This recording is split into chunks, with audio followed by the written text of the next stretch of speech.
और फिर हम बोलते हैं कि सोसाइटी में इतना फेमिनिज्म क्यों आ गया है, क्यों औरतें अपनी इतनी आवाज़ उठा रही है।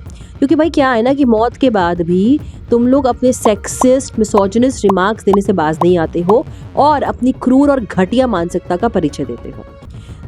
बचपन से क्या होता है, अगर हम गाड़ी लेके बाहर निकले हैं तो अगर किसी ने टेढ़ी मेढ़ी गाड़ी चला दी तो हम क्या बोलते हैं, पक्का औरत होगी। It is very very obvious and हमारे दिमाग में बो दिया गया है और हम इसे बहुत ही ग्रेसफुली एक्सेप्ट भी करते हैं। इसको हम एक्सेप्टेंस पे आ चुके हैं। So now we all know the tragic incident which happened with Maharashtra deputy CM Ajit Pawar. उनका प्लेन क्रैश हुआ एंड सभी लोग मारे गए। उनमें से एक फीमेल पायलट शाम्भवी पाठक भी थी। अब मैं फीमेल इसलिए बोल रही हूँ क्योंकि इस दुखद घटना में भी लोगों ने औरत और मर्द के बीच का जो फासला है वो बता दिया है हमें। मैं कुछ पोस्ट पढ़ रही थी एंड मेरी आंखें फट गई, लिटरली मेरी आंखें फट गई कि 2026 में भी हम इतने घटिया सेक्सिस्ट मिसोजिनिस्ट, मतलब कितनी घटिया अपनी मानसिकता का परिचय देते हैं। लोग गिना रहे हैं क्योंकि वो औरत है इसलिए हादसा हुआ।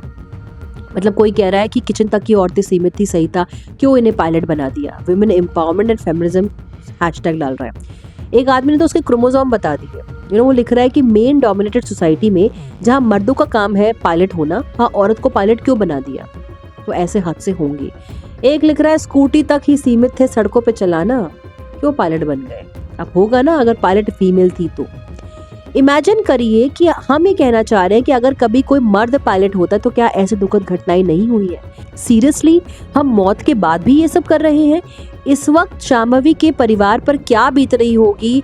अपनी 25 साल की बेटी को खोया है, जिसकी शादी होने वाली थी, जिसको उन्होंने इतनी मेहनत से पढ़ाया लिखाया, और आप जो है यहाँ पर उनको ये फील करा रहे हैं कि तुम्हारी बेटी थी, क्योंकि वो औरत है वो पायलट तो बन नहीं सकती थी, तुमने जो है गलत फैसला ले लिया। क्या है ना कि ऐसा होता है। अगर मेरा पति किचन में मेरे लिए खाना बना रहा है फॉर गॉड सेक, तो लोग क्या बोलते हैं, wow you are so lucky. क्या मेरे पति को कभी बोला wow you are so lucky, तेरी बीवी बाहर जाके कमा भी रही, तेरी बीवी घर भी संभाल रही है, तेरी बीवी जो है बच्चा भी संभाल रही है। I mean for any woman. क्यों भाई, आपने तो ये तय कर दिया कि हमारा काम जो है यही लिमिटेड है, लेकिन आप ये भी एक्सपेक्ट करते हो कि हम बाहर जाके कमाए भी। पॉइंट इज कि हम खुद जो है ऐसी घटिया सोसाइटी बना रहे हैं, ऐसी चीजें जो है बच्चों के दिमाग में बो रहे हैं, औरत, आदमी, लड़का, लड़की। पर हैरानी मुझे इस बात की हुई कि 2026 में ये बातें हो रही है, आज की जनरेशन ये बातें कर रही है एंड आदमी तो कर रहे हैं, औरतें भी कर रही थी यार। मुझे इतना दुख हुआ ना ये कमेंट पढ़ के, मतलब मैं समझ नहीं आ रहा मैं क्या रिएक्शन दूं। दिल जो है ना, मतलब ऐसा हो गया कि भगवान सद्बुद्धि दे दो इन्हें यार।